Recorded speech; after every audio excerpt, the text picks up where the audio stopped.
In this video, I'm going to show you how I paint my Death Guard.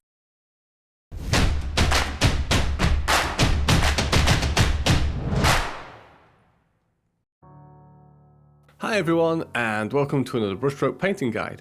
So as you heard from the intro there, the topic for this tutorial is going to be painting the Death Guard. Now, the Death Guard is obviously a very broad topic with a very large army and a lot of variety in those Death Guard models. So for this video, I've tried to pick a typical Death Guard model, which in this particular case is a Plague Marine, because I think it includes most of the elements you're going to need to be able to paint your Death Guard army. It's got that iconic green armor with the brass trim. It's got a rich burgundy robe, it's got a horn, it's got some flesh details with pustules and that kind of thing. So I'm hoping it's going to serve as a good intro and get you started on painting your Death Guard army.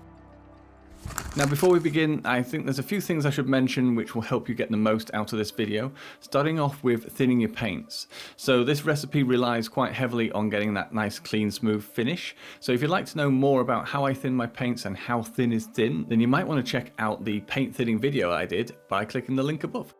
I also get asked a lot about the paintbrushes I use. Now, thanks to the awesome guys at Artis Opus, I now actually have a paintbrush set, which has brushes in it which are specifically picked to match the brushes that I use in all of my paint guides. So if you'd like more details on that, then please do click this link above. And then finally, this video recipe does rely heavily on some edge highlighting. So if you'd like some tips and tricks on how to improve your edge highlighting, then please do click that link above or check out all the links in the description below. Okay then, so let's dive in and start some painting. And the first thing you're going to notice is that I'm going to be painting this model as sub-assemblies. And the reason for that really is just to make it easier to show you things on camera and paint in those details without stuff getting in the way. And the second thing you'll notice is that I've already primed this model ready for painting. In this particular case, I've done a zenithal prime of black with a light grey on top. And the reason I do that is just to give myself options for when I'm painting a model. So for example, if I wanted to, I could go down the wash and glaze route over that zenithal and get a certain effect, or I could go the way I'm going to go with this model and just go for solid base colours. And the first base colour I'm going to do is to all of the green armour, and for this I'm going to start off with some Death Guard green from Games Workshop. Really simple step to start off with then. I've thinned the paint down on my palette so it's flowing really cleanly and smoothly, and I'm going to apply several coats in order to get to a solid finish. Now the aim here is to get that smooth finish, so do take your time. Make sure you apply the coat evenly across the whole of the surface and work it into all of those details and recesses.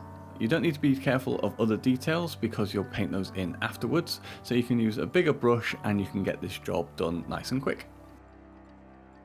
As you can see, this first coat is a little patchy in areas, but that's absolutely fine. Just concentrate on getting it on evenly and smoothly, and then we can come back in and apply a second coat to build up to a solid finish.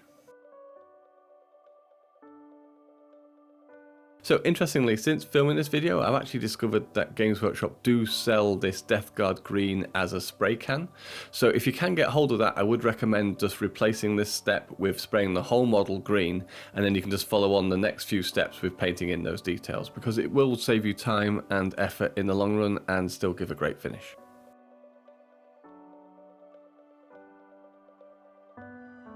Whichever method you do choose though, do make sure that you build this green up to a solid colour, and you should have something that looks a bit like this. Which means that we can move on to the next stage, and that's going to be painting in all of the armour joints and the tubing on this particular model, and for this I'm going to use some Eshin Grey from Games Workshop.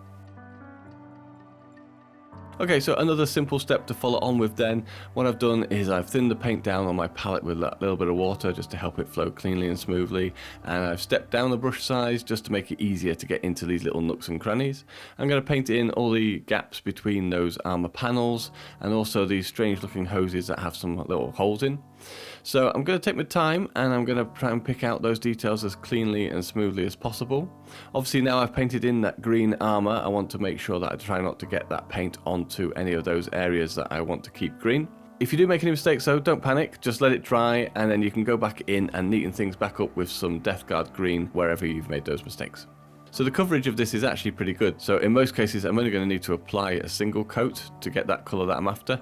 If it does go on a little bit patchy because you've thinned it a bit too much, then don't worry, just apply a second coat and you can build it up to a nice solid colour before moving on to the next stage. which is going to be painting in all of the silver details. Things such as the chainmail, these long chains at the front here, little rivets and little details. And for this, I'm going to use some graphite from Darkstar Miniatures.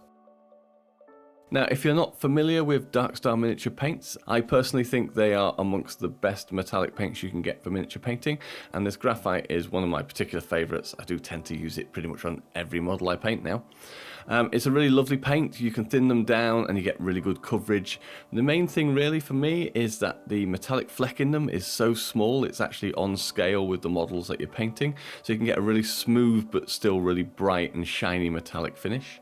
So to use it, all I've done, as usual, is thinned it down on my palette with a little bit of water, and I'm sticking with my smaller brush so that I can get those fine details in and not get any paint on the details that I've already painted. And I'm just going to work it into all of this chainmail, make sure it goes into all these little holes and these gaps. I'm also going to paint in the gaps in the tubing that I've just painted, so I'm trying to be as neat and careful as possible, but obviously there will be mistakes, so I'll just go back in and neaten that back up with some Escher grey if I need to. And of course not forgetting to paint in all the details on any other sub-assembly parts I've got to do, such as the bolter here. And finally, I'm going to take the opportunity to paint in all the rivets now, so that I can get them nice and neat. This is an optional thing. A lot of people don't like to paint in the rivets. I think it gives that extra little bit of detail to it, to the armour, and makes it really pop. So just work your way around and pick out those rivets. It's pretty simple to do. You just need to touch it basically on the top with the very tip of your brush. If you do overspill, then just let it dry and neaten it back up again with some Death Guard green before you move on to the next stage.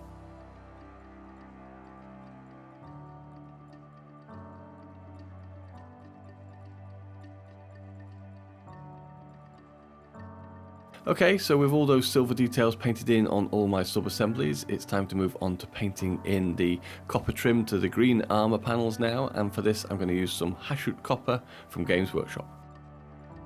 So for this step, as you might imagine, you need to start to be a little bit more careful, and you're trying to be as neat and clean as possible to paint in these armour trims, because you want to get a nice crisp line between that green armour and the copper trim.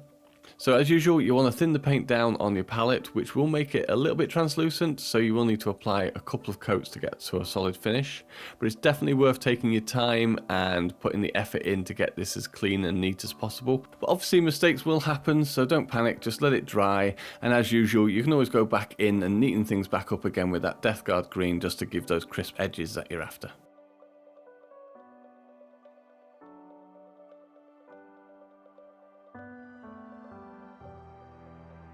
So really what I'm saying is the key for this step is to just not rush. Take your time, work your way around the model, picking out all of that armour trim and painting in as smoothly and cleanly as you can. Don't stress if you make any mistakes, just let it dry and just neaten everything back up before moving on to the next stage. So with all of that copper trim now painted in, you should hopefully have something that looks a little bit like this.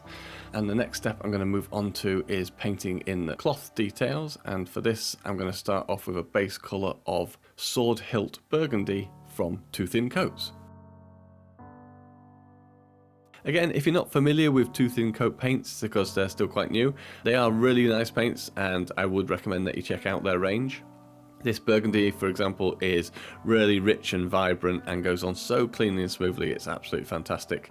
I've thinned it down so that I can get a nice smooth finish, and I will paint a couple of coats to get to a solid colour. Again, I'm sticking with my size 1 brush because I want that extra bit of control, and I'm trying to be as neat and clean as possible when I get to any edges so that I don't make any mistakes on colours I've already painted. But as always, mistakes will happen, so just let it dry and neaten up with whichever colour you need to.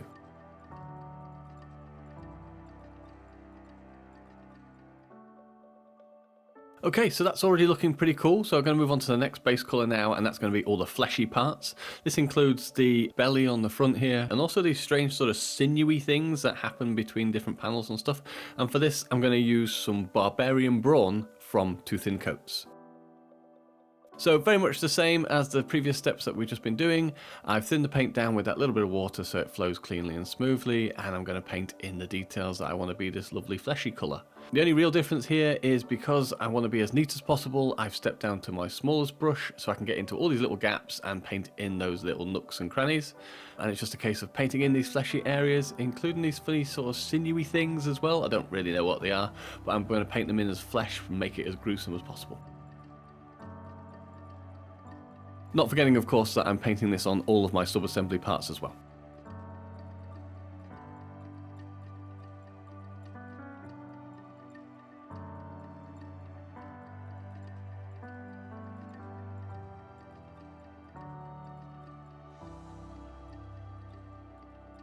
Next, I'm going to paint in all the bone details, so that's going to be the horn on his shoulder here, and also the skull on his stick grenade, and for this I'm going to use some Vampire Fang from Two Thin Coats. So yet again, the aim here is to get a nice clean, smooth base coat. So you want to thin this down and apply it, as the name suggests, as two thin coats to build up to that solid colour.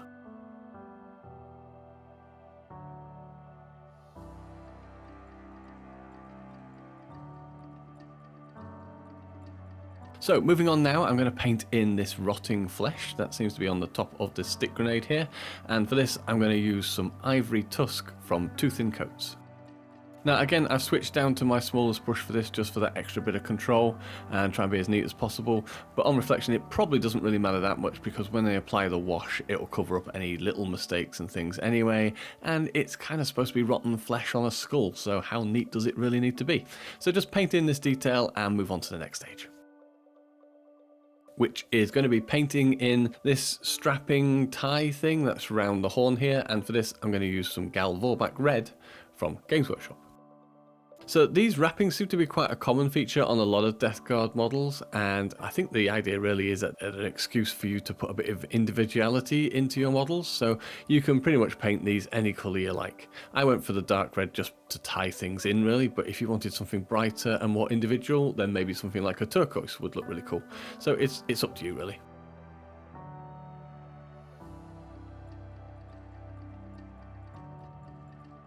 For the next step, I'm going to quickly paint in the eye lenses in the helmet, and for this I'm going to use some Angron Red Clear from Games Workshop. So this is just a really quick and easy way of painting eye lenses. I'm going to take advantage of the fact that I've got that Zenithal Prime already, so it's a pale grey. If you've accidentally painted over it whilst getting this far, then just paint in some Ulthorn Grey just to tidy things back up again, and then all you need to do really is just flood the whole of the lens with the Angron Red, and that's it, just leave it to dry.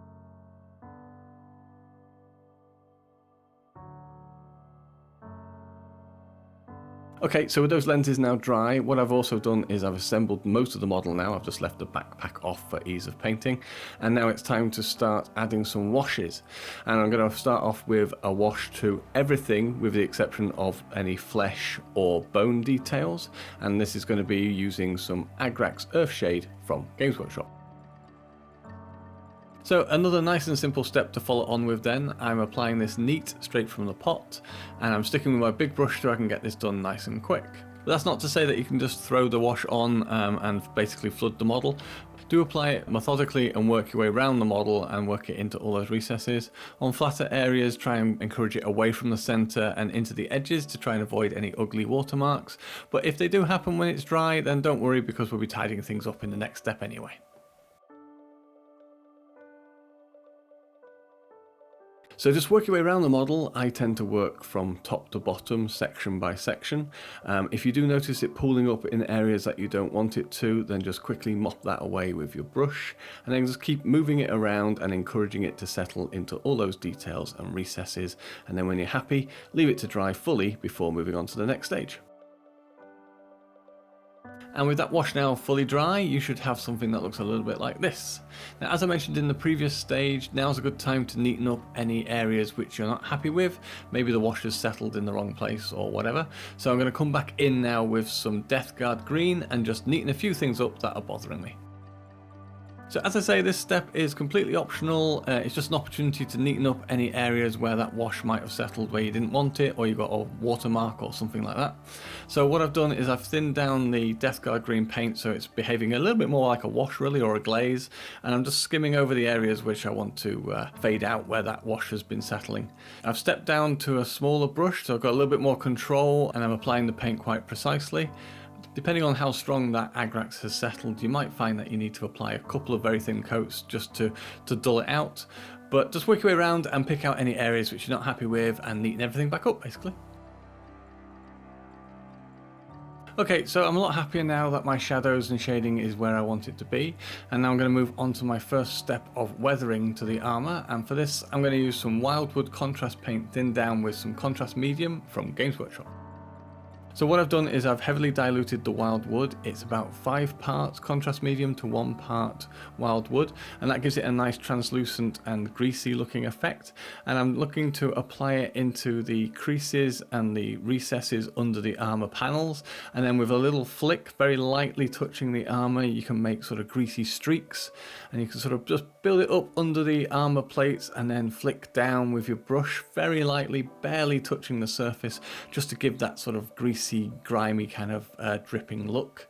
And then it's a case of just sort of slowly work your way around the model. Because it's so thin and such a light layer that you're applying, it will dry really quickly, which means that you can build up this effect over time as you move around the model and sort of add more layers and interest to it.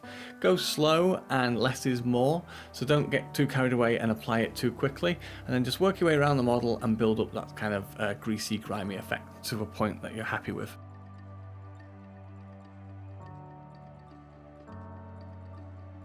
I'm just going to let this play on a little bit longer just so you can get a real feel for how I am applying this.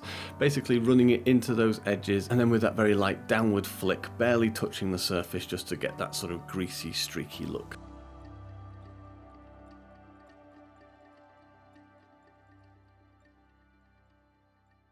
And when you are happy, you should have something that looks a little bit like this, which means we're now ready to move on to the second stage of weathering the armour, and that's going to be applying some small patches of a rusty brown colour, and for this I'm going to use some Doombull Brown from Games Workshop.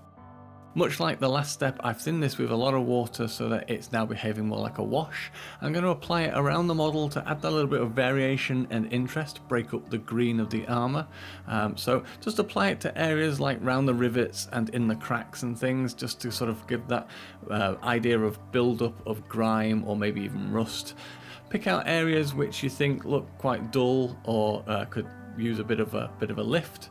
Don't go too mad, because obviously you don't want to turn this into what looks more like a camouflage kind of effect. So less is more, but just use it just to break up that green.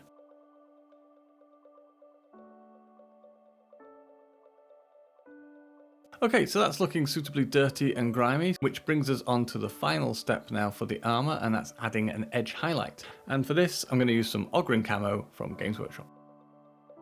And the aim of this step is you want to go around all of the model, picking out the sharp edges to give it that extra definition and highlight.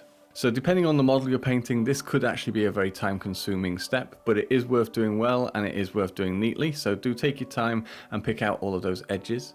As always, if you make any mistakes, don't panic. You can always go back later and tidy things up, so just let it dry and then move on. And when you finish this stage, you can just go back in with some thinned down Death Guard green and just neaten everything back up again. So like I say, it's just a case of slowly working your way around all of the model and picking out all of those edges. And after a while, I actually find it gets quite relaxing. You sort of get into a bit of a rhythm and you can hit those edges with that sweet part of the brush just on the tip.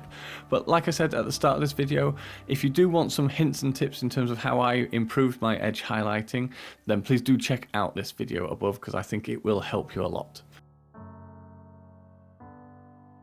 Okay, that's looking pretty dirty and grimy, so now I'm going to move on to adding a shade to the bone details, and for this I'm going to use a 50-50 mix of Skeleton Horde Contrast and Contrast Medium from Games Workshop. Nice and simple step then. All I've done is I've thinned it down 50-50 with some Contrast Medium on my palette, and I'm just going to apply it all over the bone details on the model. So on this horn here, I'm just starting at the base and moving it up to the tip, and I can use a nice big brush for that. And then when I come to apply it onto this skull here, I've moved down the brush size and I'm just going to let it run into all of those little details. As always, whenever you're applying a wash or a contrast like this, do make sure it's fully dry before moving on to the next stage. And that next stage is going to be applying a wash to the rotting flesh on the top of the skull here. And for this, I'm going to use a mixture of Dreadful Visage contrast paint and contrast medium from Games Workshop. So for this step, I'm wanting this to be very subtle and quite a light tint to this skin. So what I've done is I've thinned it down to 2 parts contrast medium to 1 part Dreadful Visage. Sorry, I just love saying that. Dreadful Visage, such a great name. And I'm just applying it all over the skin and letting it dry before moving on to the next stage.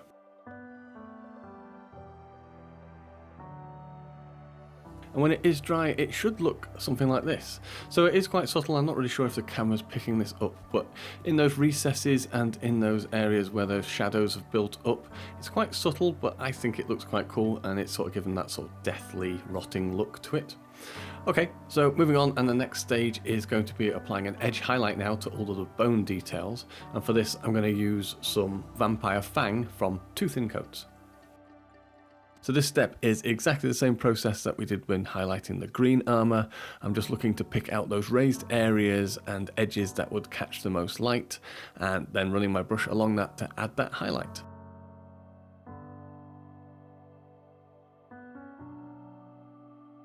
Okay, so with those highlights added, now I'm going to turn my attention to all the fleshy parts of the model, and I'm going to add a layer of dwarven skin from 2 thin coats. Wow, how creepy does that sound? Okay, so what you're looking to do for this stage is apply a layer of the dwarven skin paint across all of the flesh areas, and just leaving that darker colour in all of the recesses and around the edges, just to give that sort of depth and shadow. Now I have thinned this paint with a little bit of water, so that does make it a little bit transparent, so I am going to apply this as 2 thin coats to build up to a solid colour. Not forgetting, of course, to do exactly the same process on all of these strange sinewy bits as well. Okay, so while I'm painting these fleshy bits, I'm going to quickly paint in these pustules as well. So I'm going to start off by base coating them with some Vampire Fang from 2 thin coats. And then over that I'm going to apply a wash of Nasdaq Yellow contrast paint, thinned down with some contrast medium from Games Workshop. And the ratio I'm going to use is 4 parts contrast medium to 1 part Nasdaq Yellow. And this is really simple. All you do is apply it to the middle and then push it out around the edge, and that will give it a nice bright yellow centre and an orange rim. Looking at the fleshy bits again, and I think they look a bit too flat, so I'm going to add a little bit of detail by adding some stripes using some elven skin from 2 thin coats. So this is a really quick way of adding some detail and texture to a surface. It's very similar to doing the greasy streaks that we did on the green armour before. Pulling the brush down in little stripes and barely touching the surface just to give a nice light sharp line, and then you just move along, leave a gap, paint a line, leave a gap, paint a line, and then work across the surface, and it just gives that extra little bit of interest. And then as a finishing touch to the flesh, I'm just going to add a very quick glaze over the top now, using some Fire Slayer Flesh Contrast thinned down with some contrast medium from Games Workshop. And the ratio I'm using for this is 3 parts contrast medium to 1 part Fire Slayer Flesh. And all you want to do is basically wet the surface. You're not looking to apply it like a wash. It doesn't need to settle or collect in the recesses. Okay, that's looking pretty good. So now I'm going to have a look at doing some weathering onto the metals. I'm going to show you 2 very quick and simple ways of adding a rust effect and a verdigris effect. So starting off with rust then, and I'm going to use some Troll Slayer Orange from Games Workshop.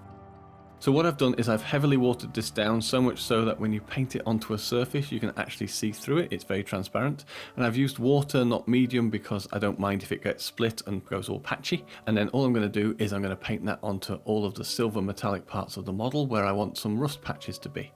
Now you can build this up as heavily or as lightly as you want, and actually that variation really helps because it makes it look a bit more interesting. But you can let it run into those recesses, or you can just glaze it across the top of some flat surfaces and just build up that rust effect wherever you want, really.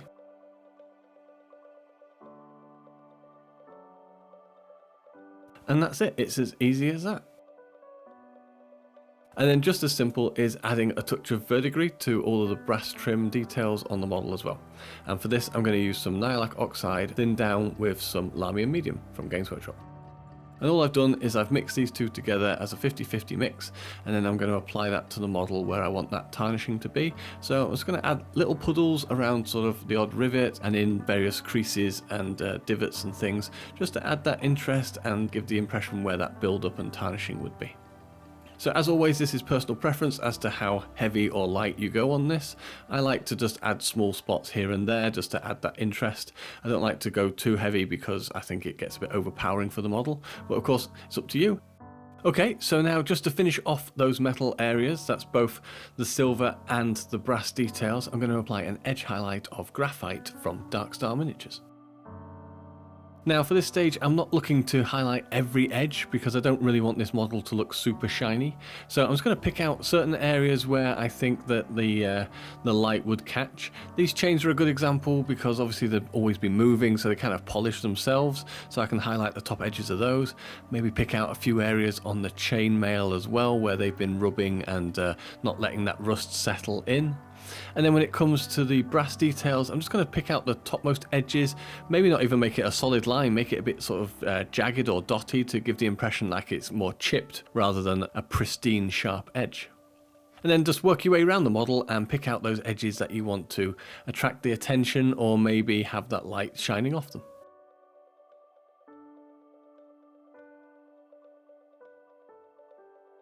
And of course, not forgetting to pick out the odd one of those rivets just to give that little bit of interest and to make that armour pop.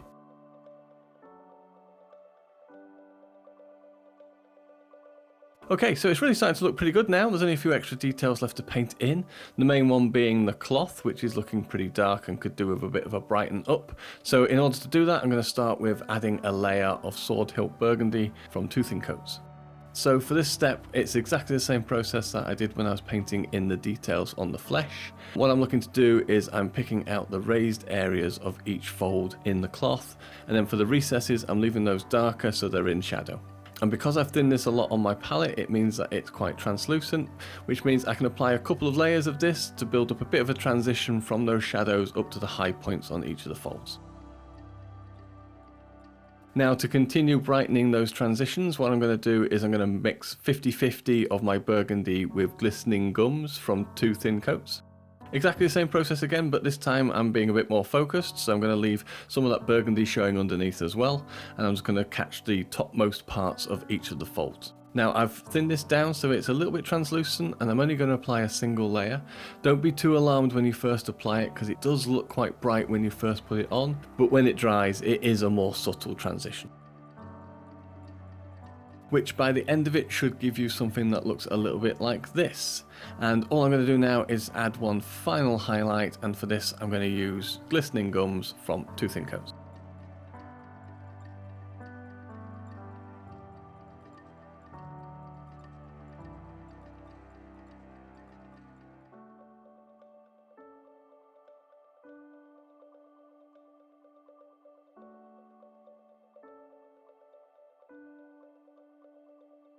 And to finish off the wrapping around the horn, I'm going to just add an edge highlight now of Wazdaka Red from Games Workshop.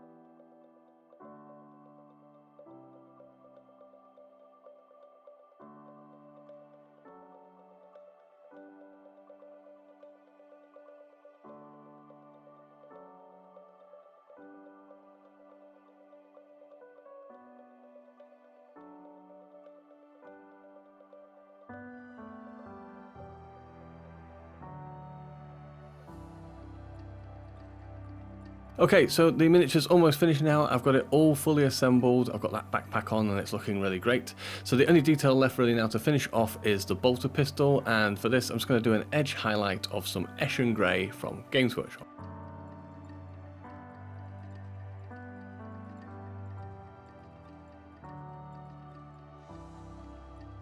Now, in addition to adding the edge highlights to the bolter here, I also did add some weathering, which unfortunately I didn't manage to capture on camera, and all it was some thinned down Doom Bull brown, like I did on the main Marine, and I just added it into the recesses and did some streaking with it, and basically made it look a bit dirty and battered. And then with that last stage finished, my Plague Marine is complete. Thank you so much for watching this video. I really hope you've enjoyed it and found it useful. If you have, then please do hit that like button and drop a comment below to let me know what you thought of it.